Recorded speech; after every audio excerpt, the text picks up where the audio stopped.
Once Burnett, Chapter 6. There was someone crying. There was.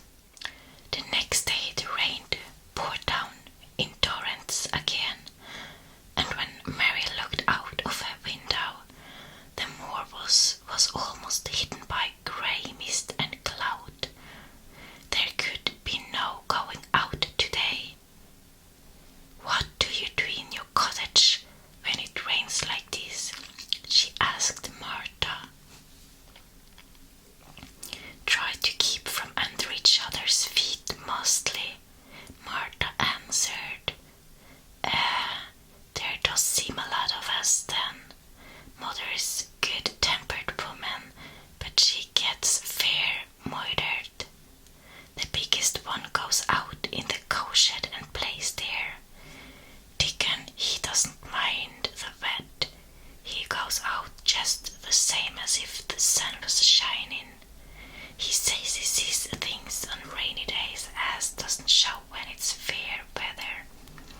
He once found a little fox cub half drowned in its hole, and he brought it home in its bosom of his shirt to keep it warm. Its mother had been killed nearby, and the hole was swum out and the rest of the little was dead. He's got it at home now. He found a half-drowned young crow another time, and he brought it home too and tamed it. It's named Suit because it's so black, and it hops and flies about with him everywhere. The time had come when Mary had forgotten to resent Martha's familiar talk. She had even begun to find it interesting and to be sorry when she stopped or went away. The stories she had been told by her ayah when she lived in India had been quite unlike those Martha had to tell about the moorland cottage, which held 14 people who lived in 4 little rooms and never had quite enough to eat. The children seemed to tumble about and amuse themselves like a litter of rough, good-natured collie puppies. Mary was most attracted by the mother and the Dickon. When Martha told stories of what mother said or did, they always sounded comfortable. "If I had a raven or a fox cub I could play with," said. "If I had a raven or a fox cub I could play with it," said Mary. "But I have nothing." Martha looked perplexed. "Can thou knit?" she asked. "No," answered Mary. "Can thou sew?"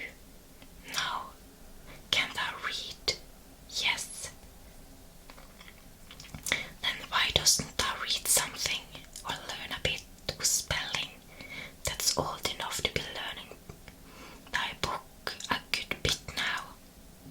"I haven't any books," said Mary. "Those I had were left in India." "That's a pity," said Martha. "If Mrs. Medlock let thee go into the library, there's thousands of books there." Mary did not ask where the library was, because she was suddenly inspired by a new idea. She made up her mind to go and find it herself. She was not troubled about Mrs. Medlock. Mrs. Medlock seemed always to be in her comfortable housekeeper's sitting room downstairs. In this queer place once scarcely ever saw anyone at all. In fact, there was no one to see but the servants, and when their master was away, they lived a luxurious life below stairs, where there was a huge kitchen hung about with shining brass and pewter, and a large servants' hall where there were 4 or 5 abundant meals eaten every day, and where a great deal of lively romping went on when Mrs. Medlock was out of the way.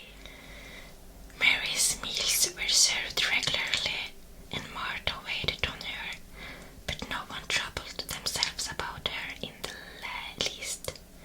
Mrs. Medlock came and looked at her every day or two, but no one inquired what she did or told her what to do. She supposed that perhaps this was the English way of treating children. In India she had always been attended by her ayah, who had followed her about and waited on her hand and foot. She had often been tired of her company. Now she was followed by nobody and was learning to dress herself because Martha looked as though she thought she was silly and stupid when she wanted to have things handed to her and put on. "Hasn't thou got good sense?" she said once, when Mary had stood waiting for her to put on her clothes for her. "Our Susan Ann is twice as sharp as thee, and she is only 4 years old. Sometimes thou looks fair soft in the head." Mary had worn her contrary scowl for an hour after that, but it made her think several entirely new things. She stood at the window for about 10 minutes this morning after Martha had swept up the hearth for the last time and gone downstairs. She was thinking over the new idea which had come to her when she heard of the library. She did not care very much about the library itself, because she had read very few books, but to hear of it brought back to her mind the 100 rooms with closed doors.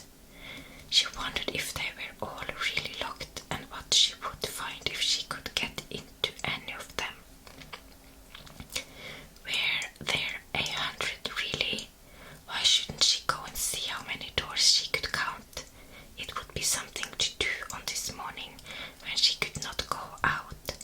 She had never been taught to ask permission to do things, and she knew nothing at all about authority, so she would not have thought it necessary to ask Mrs. Medlock if she might walk about the house, even if she had seen her. She opened the door of the room and went into the corridor, and then she began her wanderings. It was a long corridor, and it branched into other corridors, and it led her up short flights of steps which mounted to other again. There were doors and doors, and there were pictures on the walls. Sometimes they were pictures of dark, curious landscapes, but oftenest they were portraits of men and women in queer, grand costumes made of satin and velvet. She found herself in one long gallery whose walls were covered with these portraits. She had never thought there could be so many in any house. She walked slowly down this place and stared at the faces, which also seemed to stare at her. She felt as if they were wondering what a little girl from India was doing in their house.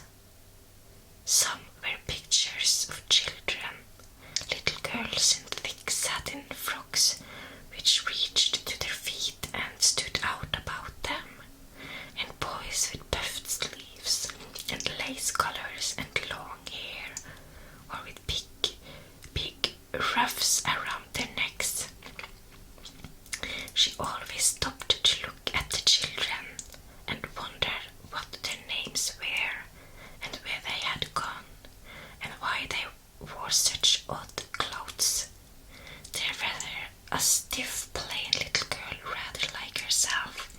She wore a green brocade dress and held a green parrot on her finger. Her eyes had a sharp, curious look. "Where do you live now?" said Mary aloud to her. "I wish you were here." Surely no other little girl ever spent such a queer morning. It seemed as if there was no one in all the huge rambling house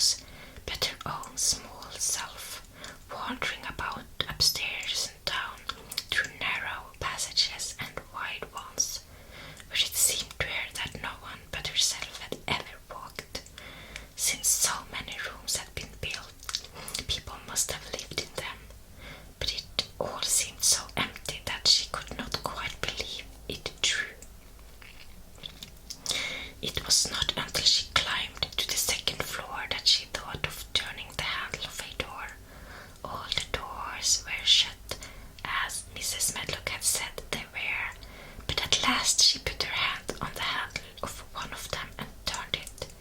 She was almost frightened for a moment when she felt that it turned without difficulty, and that when she pushed up the door itself slowly and heavily opened, it was a massive door and opened into a big bedroom.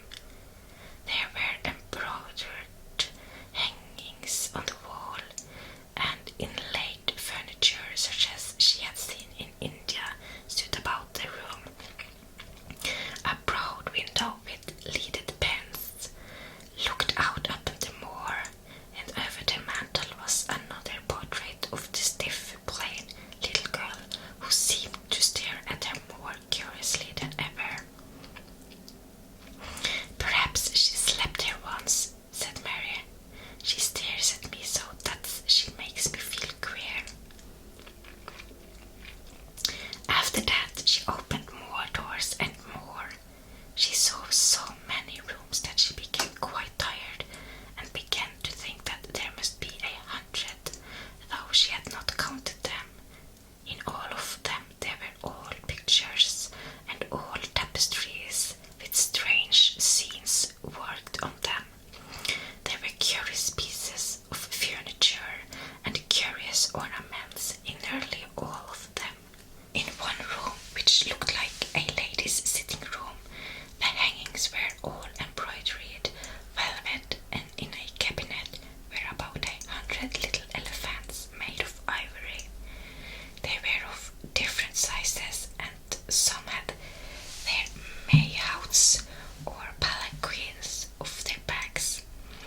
Some were much bigger than the others, and some were so tiny that they seemed only babies. Mary had seen carved ivory in India, and she knew all about elephants.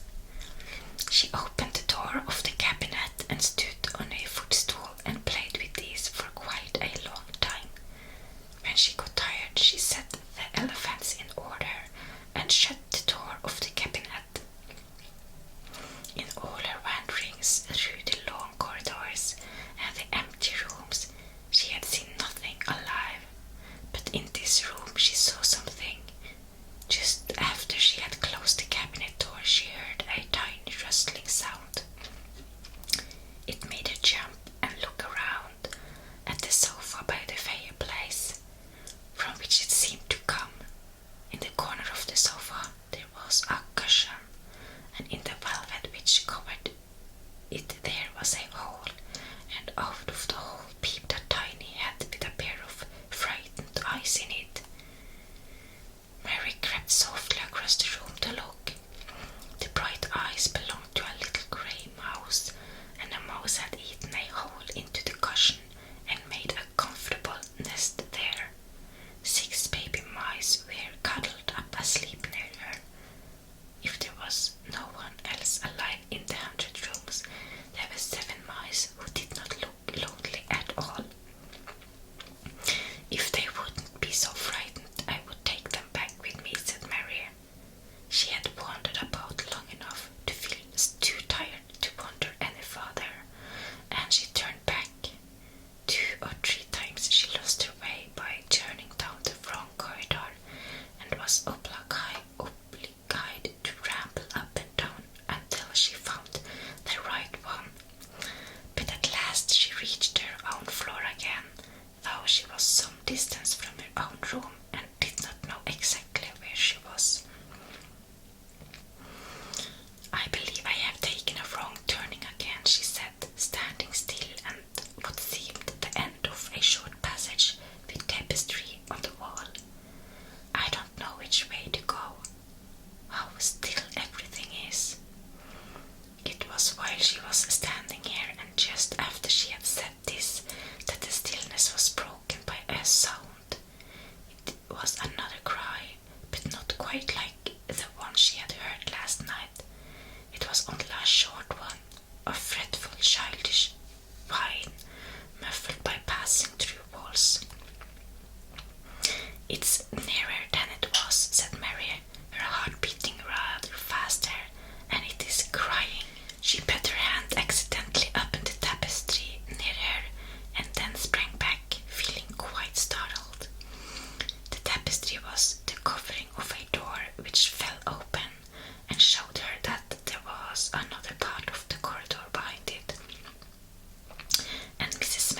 was coming